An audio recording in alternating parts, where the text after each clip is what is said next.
Before we get started, if you're enjoying this content, you can do us a favor by subscribing to our YouTube channel and ringing the bell. That'll let the algorithm know that you like this content and it will help us produce more. You're more likely to learn from getting your hands dirty and making some decision versus spending all of your time trying to make the perfect decision. Welcome to Honest Ecommerce, a podcast dedicated to cutting through the BS and finding actionable advice for online store owners. I'm your host, Chase Clymer, and I believe running a direct-to-consumer brand does not have to be complicated or a guessing game. On this podcast, we interview founders and experts who are putting in the work and creating real results. I also share my own insights from running our top Shopify consultancy, Electric Eye. We cut the fluff in favor of facts to help you grow your e-commerce business. Let's get on with the show. Hey everybody, welcome to another episode of Honest E-commerce, and today I'm welcoming to the show not one but two founders. You know I love interviewing co-founders on the show. Today I'm bringing to the show Alex and Trevor. They're coming to us from Xebec. Welcome to the show. I appreciate it. Thanks, Chase. Thanks for having us.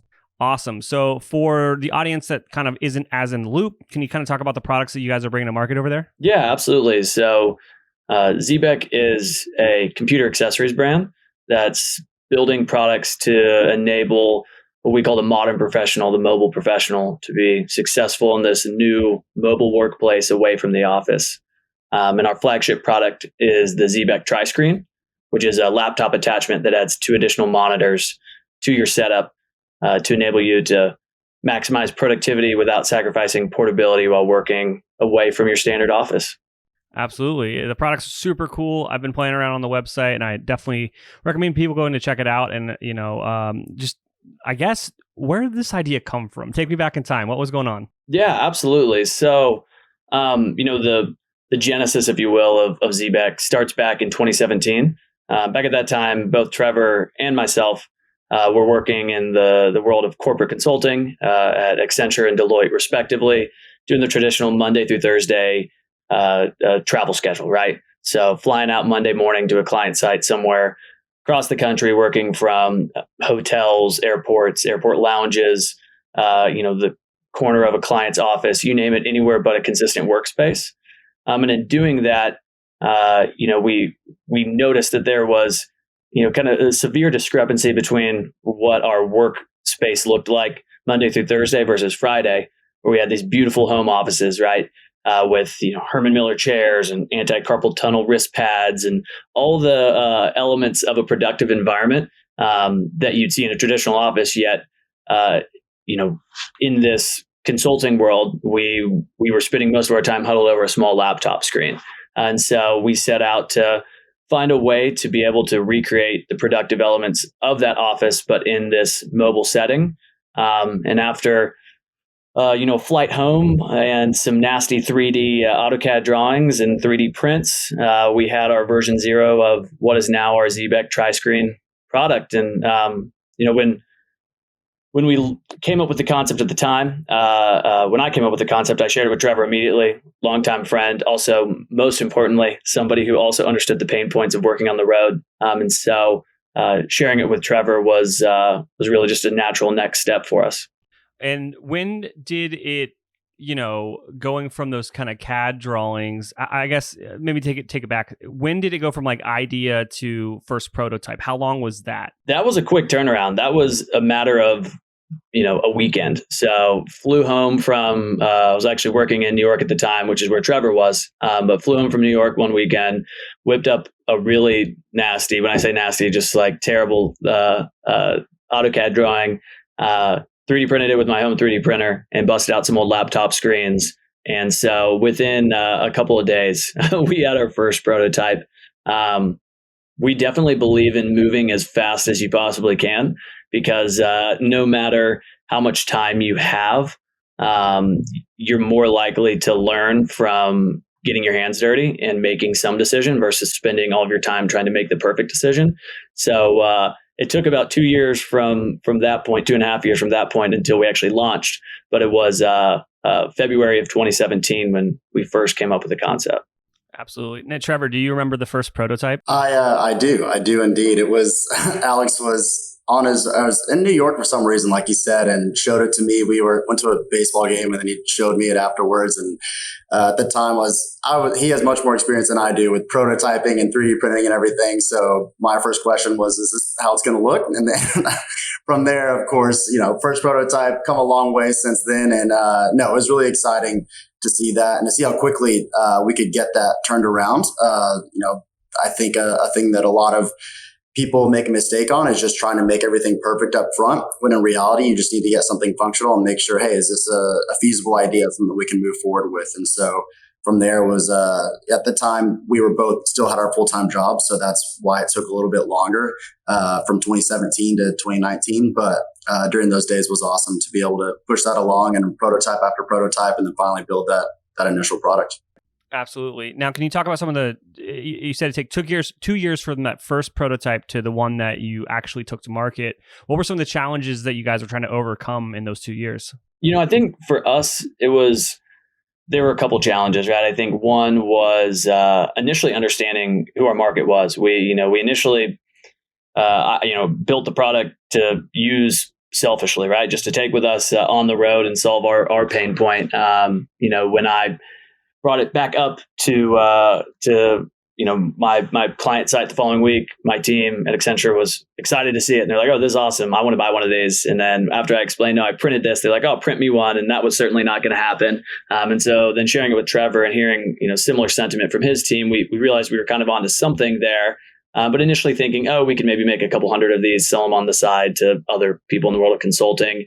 But then we realized this traveling professional, the accountant, the consultant, the salesperson who's on the road on a weekly basis, even though, it's over 7 million people, or pre-COVID, 7 million people a week were doing that. We realized that was really just the tip of the iceberg. And there was this large and ever-growing population of remote workers that were working anywhere from 1 to 5 days a week away from the consistent office. Now, that could be a cafe, at a co-working space, at their house, a digital nomad traversing Europe or Southeast Asia. But that was really, I think, step one was understanding who we were building it for and the scale that it could be, and then two, I think, was really overcoming the fear of dropping solid careers to be able to pursue what is kind of a wild concept. And so I think that that's something that always, provides apprehension for any entrepreneur. But for us, we felt like it was kind of now or never there in September of 2019. And so I took the jump first, and then, not too soon thereafter, I convinced Trevor to bail a few months before even his bonus hit to come join us, because we were having too much business. So it was a good problem to have. Well, I mean, that's fantastic that you guys were seeing, having too much business is always a good problem to have. So what were you doing to acquire those customers? How were you growing so fast? Yeah, it was, so we launched in October of 2019. And, fast forward 3 months, we're all faced with, with the pandemic and especially at the onset, nobody understood what was going to happen. We announced the project there in 2019, but we were supposed to go live at South by Southwest in Austin in 2020. Of course, China didn't come back from Chinese New Year, and South by Southwest certainly didn't happen. And so we had all of our capital tied up overseas. We were also in the process of trying to raise our first round of funding right there in January and February 2020. And we really had a decision to make, which was, okay, we can either try to sell this business to investors, or we can sell product to customers. And with investors' wallets being rather tight at that time, we said, all right, let's just turn it around and make do with what we've got. And luckily, the world opened up slowly but surely. Certainly not the way we anticipated, but kind of the traditional way most people in the direct-to-consumer space got off the ground, building out solid e-commerce website. Initially, we were actually on Wix even before we were on Shopify, which is funny because every time we share that, people are surprised of the capabilities that it had, but it was a tool we knew. And so we did that, running Facebook and Instagram ads and building out a really, really basic email flow and just seeing what we could do there. And, we slowly but surely were able to grow with the profits we gained from our incremental sales. So it was a slow and steady pickup through the summer of 2020. Absolutely. Now, I know that growing a business with paid traffic is a bit of an investment. Can you share anything numbers wise along kind of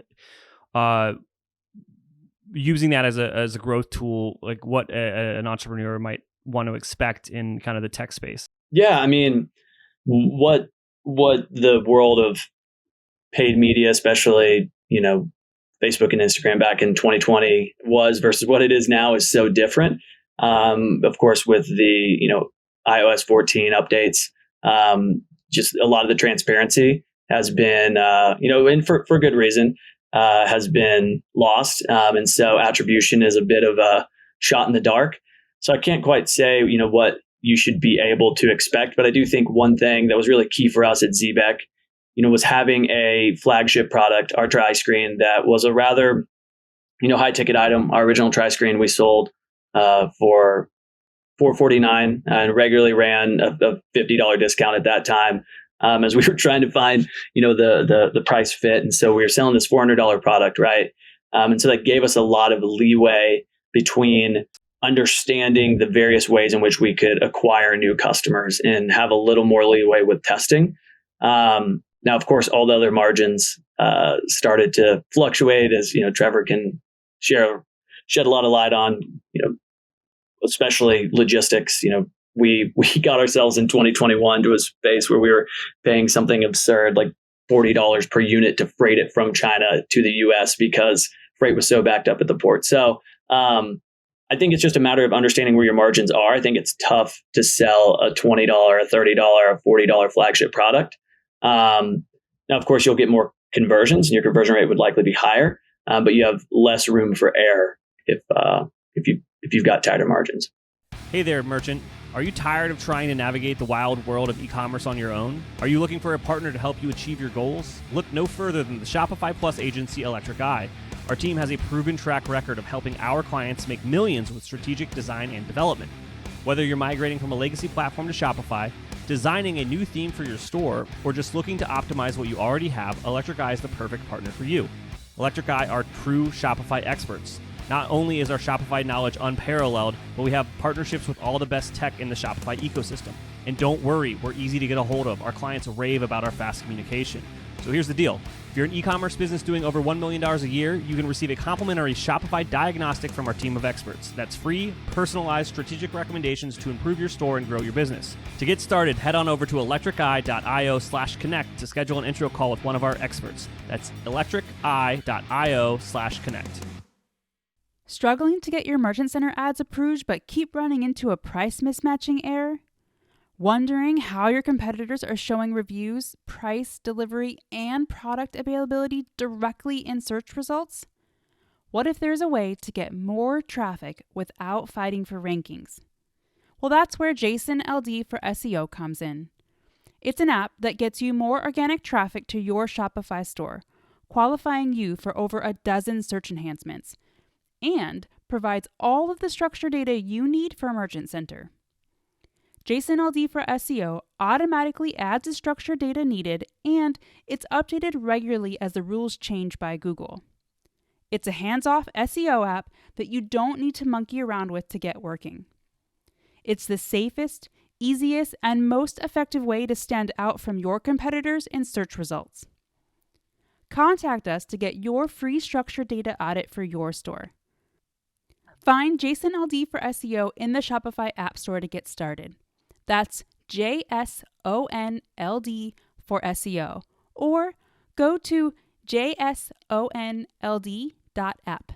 It's the beginning of a new year, and with the new year comes new opportunities. The often misunderstood Q5 period stretches from Christmas Day to Chinese New Year and gives brands the gifts of significantly lower CPMs. But how can you use this Q5 as a springboard to make 2023 your best year yet? The answer is funding. Funding opens doors for your business.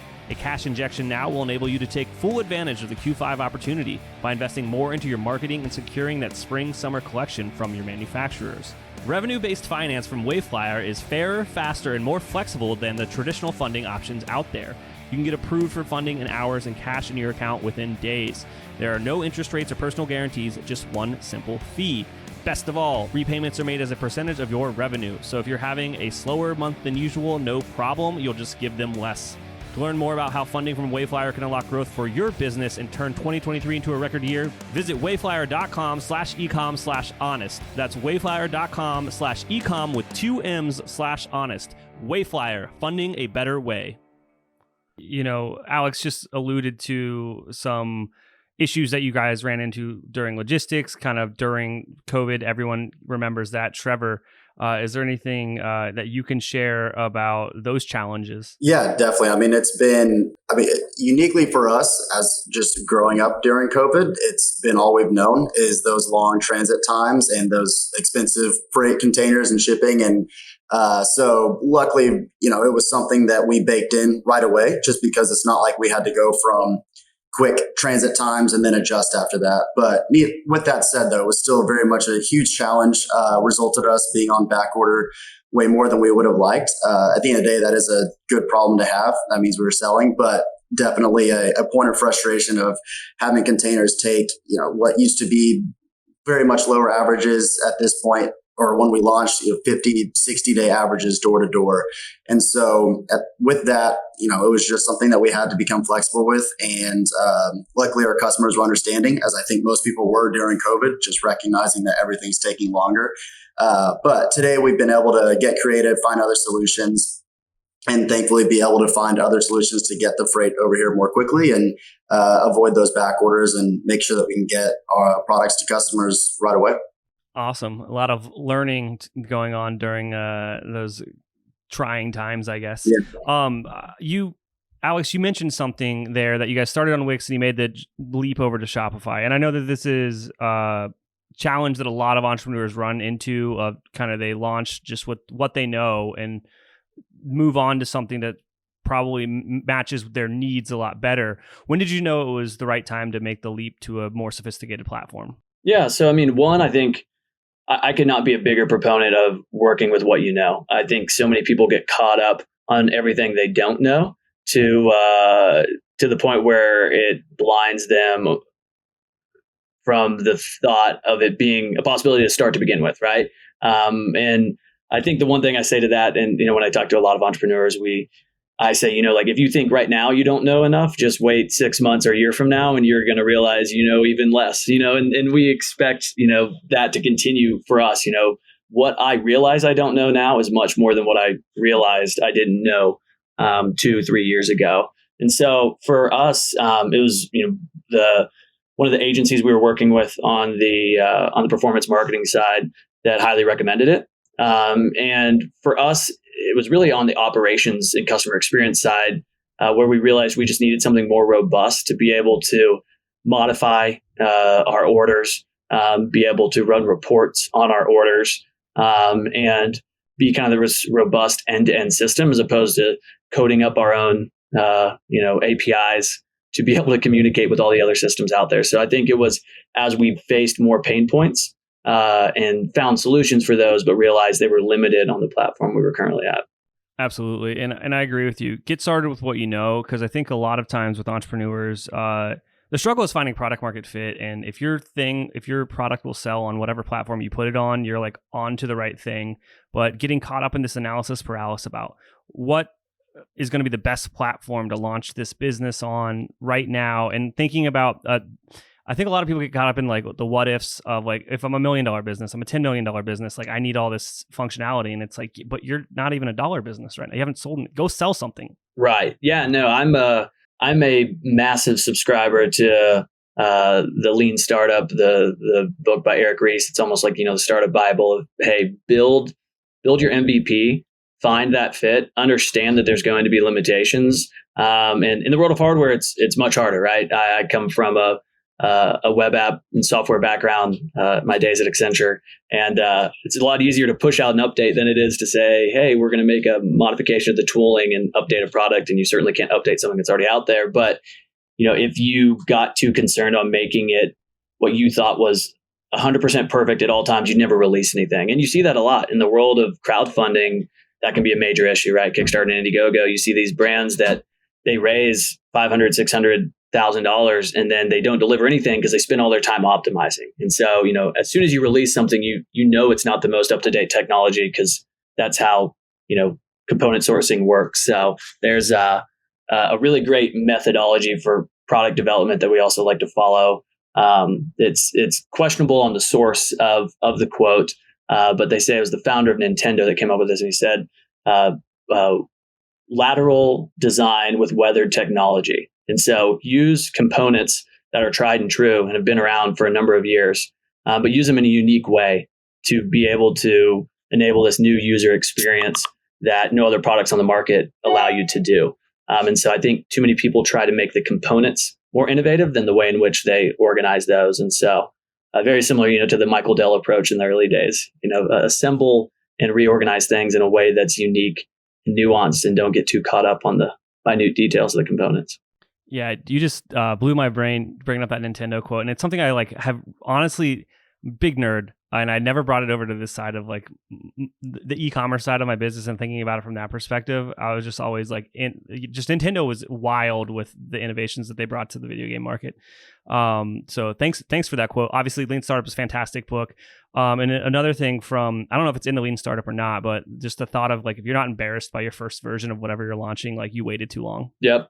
Yeah. No, I agree. I think it's a real healthy tension between Trevor and I. I mean, one, we've known each other for over 20 years. We grew up with one another, both went to the University of Texas, studied very different things. Trevor moved to New York. I stayed in Texas. But, with that being said, we're also very different people. Trevor's much more, I send Trevor, I just sent Trevor our investor newsletter for him to, check for grammar mistakes and dot the I's and cross the T's. And I'm much more of the fast mover. How quickly can we, break things and fix them? And I think that balance is really helpful as well. I think if there were two of me, we would build a lot of things halfway through and they wouldn't be as well thought out as they could be. And so, I guess the reason why I bring that up is I think finding that balance with a co-founder is really critical. So you can, make sure that what you release is certainly of value to the market, but not be so concerned with trying to make it a Van Gogh painting that nothing ever gets out the door. It is a very tough balance. I mean, anybody who's creating something, you have pride in what you're doing. So you want it to be perfect. You know that everyone's going to see it. So you definitely, think about what's going to be their first impression. But at the end of the day, we look at Apple or any of these technology companies and then you go back to their first version and, it's been so long since we've seen it. Now we're looking at it and everything's beautiful and perfect. But then we go back and we look at what it used to be and it's almost appalling at times I can't believe I used to use that. And I think anytime you have a product that's innovative, you bring that out, people are going to want it because it's new, it's innovative, it solves a problem that they could not solve previously. And so it's amazing just to be able to solve that initially and then iterate, then you can get into making it perfect and continue to optimize after that. Now, is there anything I forgot to ask you about today that you think would resonate with our audience? So I guess a few things. One, so we launched our original, continued evolution of the story, which I think is helpful to kind of bring us to where we are today. So, we actually just about a year ago, it was June of 2021, we launched our Tri-Screen 2, which was, speaking of iteration, was that second version of the Tri-Screen, really bringing in all the, pieces of feedback we received over the previous year and a half from our customers, which was, incredibly critical to building, a product that we are beyond proud of, to this very day. We were finalists for the Innovation Award at South by Southwest with this Tri-Screen 2, as well as a number of other awards, which was crazy to think about when we were, sitting hacking away on AutoCAD as, my degree's in civil engineering, but I'm by zero means a product engineer at the time. And so it's just really exciting to see things continue to evolve. And then in October of 21, we launched our first non-display product, our Airstand, which is a compact laptop stand that enables you to prop your laptop up when you need it, but then fold it down seamlessly when you're on the go. And that was an incredibly exciting product for us to launch, to understand, the need for similar accessories in the Xebec ecosystem. And that's really led us to today, where we've recently launched our entire accessory line. So we've got our Bluetooth keyboard, mouse, and power bank, which we've just launched, which has been incredibly exciting to see how that has really enabled people to build out their entire mobile office suite and stay in this Xebec ecosystem. And if people are excited about these new products and they want to go check them out, where should they go? We sell exclusively from our website, www.thexebec.com. So that's THEXEBEC.com. And yeah, that's the only place where you'll find our products is directly on our website. Awesome. Trevor, Alex, thank you so much for coming on the show today. I appreciate it. Thanks, Chase. Thanks, Chase. Appreciate it. We can't thank our guests enough for coming on the show and sharing their knowledge and journey with us. We've got a lot to think about and potentially add into our own businesses. You can find all the links in the show notes. You can subscribe to the newsletter at honestecommerce.co to get each episode delivered right into your inbox. If you're enjoying this content, consider leaving a review on iTunes. That really helps us out. Lastly, if you're a store owner looking for an amazing partner to help you get your Shopify store to the next level, reach out to Electric Eye at electriceye.io/connect. Until next time.